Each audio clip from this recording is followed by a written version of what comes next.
JBC Top Stories presents Surrender to Love, written by Jessica Larsen, revised and reformed by JBC.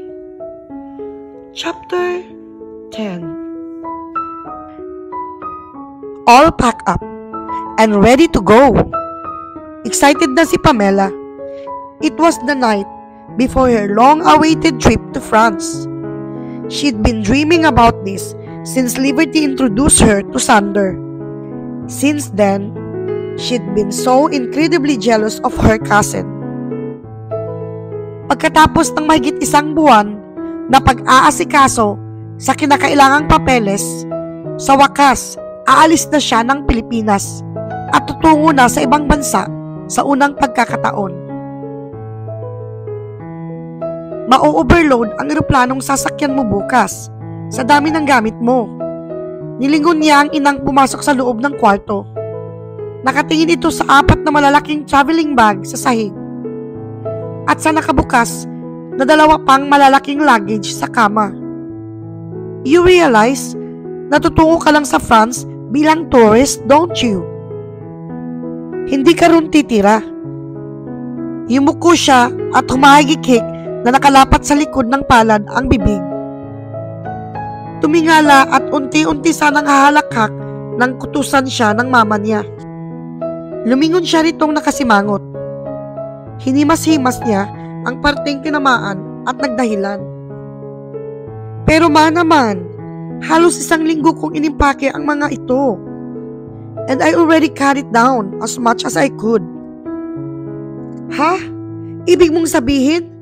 Hinimas dito ang sentido at kinalma ang sarili. Pamela, hindi ka ba nakikinig? Tourist visa ang nakatatak sa passport mo. Hindi permanent. You will be there for only 3 months. 3 months is not a lifetime. Umiiling na tinapik niya ng marahan ang balikat ng ina. Mababa ito ng kaunti sa kanya. You don't understand, Ma. This, inilahad niya ang kamay sa mga gamit, is my precaution. Nagsalubong ang kilay ng ina. Precaution? Anong precaution? Well, in case na sa loob ng 3 months na pagmamalagi ko sa France, makahanap ako ng mayamang French and perhaps get married. That means I'll be there for, I don't know, a really long time. God, saan mo ba naman ang ugaling yan? Nanggigigil siyang dinuro ng mama niya sa noo.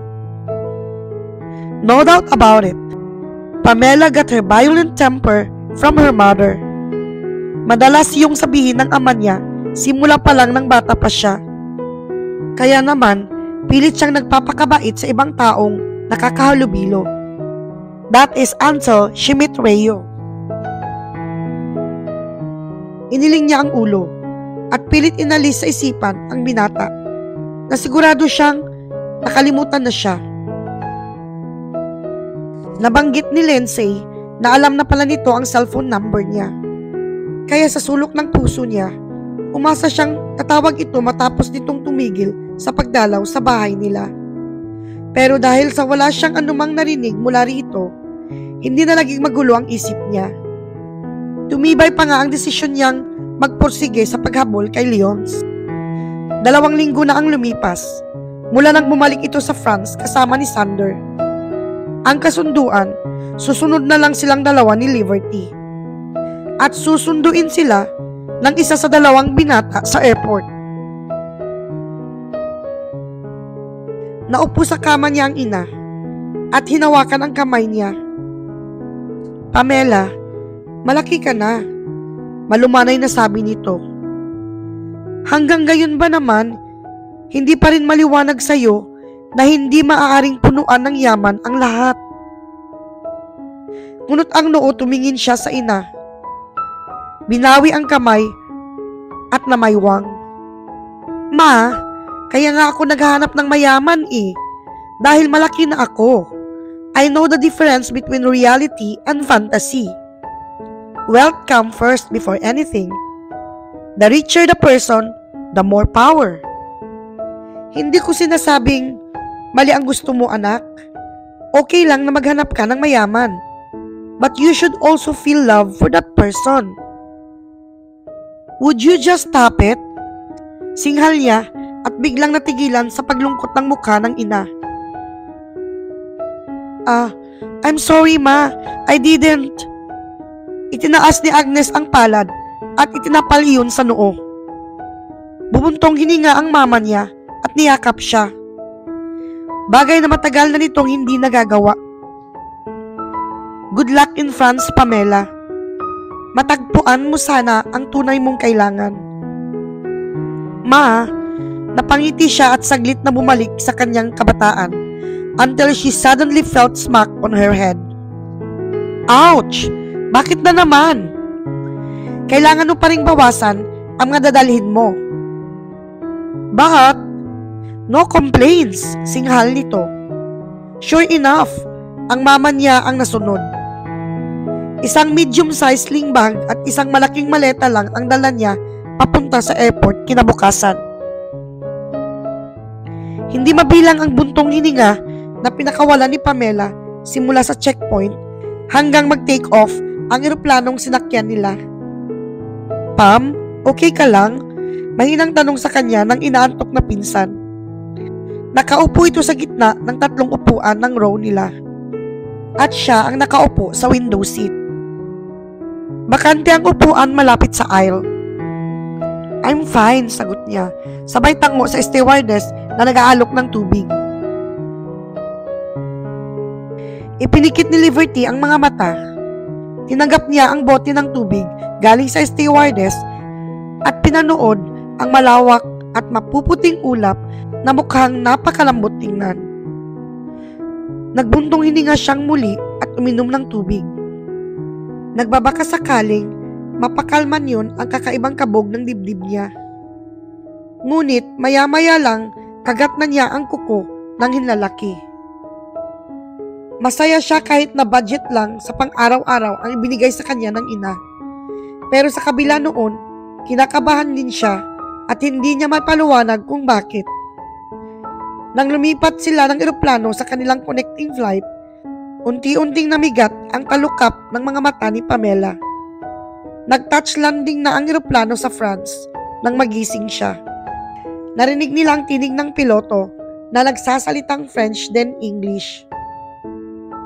Nagpapasalamat ito sa pagsakay nila sa airlines at wini-welcome nito ang kasama ng lahat ng flight crew.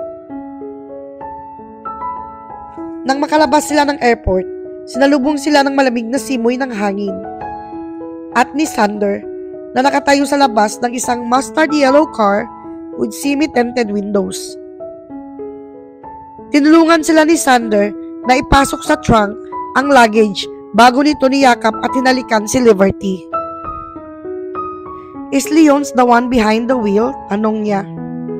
Pero hindi naman hinintay ang sagot ng dalawa at dumiretso na sa passenger seat at naupo sa loob.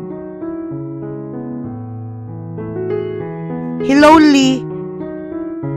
Napasigaw siya sa nakita at biglang napadikit sa kasasara lang ng pintuan na kotse. Hindi si Leon's ang natagpuan niyang nakaupo sa driver's seat, kundi isang lalaking hindi niya inaasahang makikita sa France. May kakaibang ningning ang medyo singkit nitong mata nang lumingon sa kanya. Sorry, sweetheart, but you named me Rio, not Leia. Pam, what's wrong? Tanong ni Liberty, nakasabay pumasok si Sander sa backseat. Napatingin ito sa driver na walang tinig niyang itinuro. Oh, hi Rio! Nakangiti naman itong nilingon ng binata at kinausap ng French bago magmaneho paalis. What's going on here?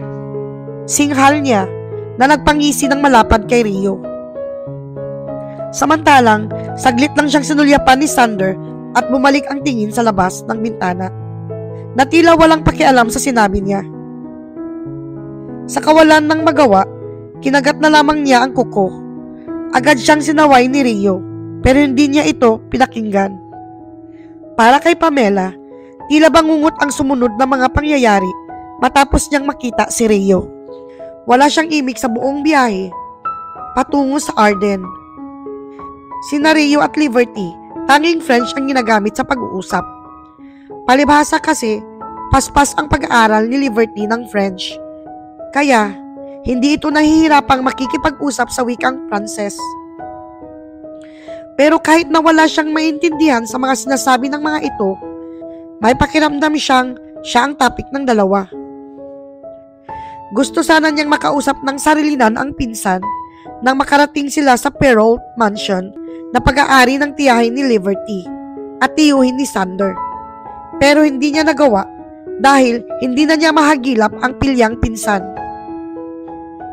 Kumalma lamang siya matapos ipakita sa kanya ng isa sa 3 katulong ang kwarto niya. At nakausap na niya ang reyna ng mansyon na si Francesca, ang tiyahin ni Liberty na kasalukuyang buntis. Sa laki ng pinagbubuntis nito, nakakapagtaka kung paano nito nakakayanan ang pag-akyat baba sa hagdan patungo sa kwarto nila ng asawa nito.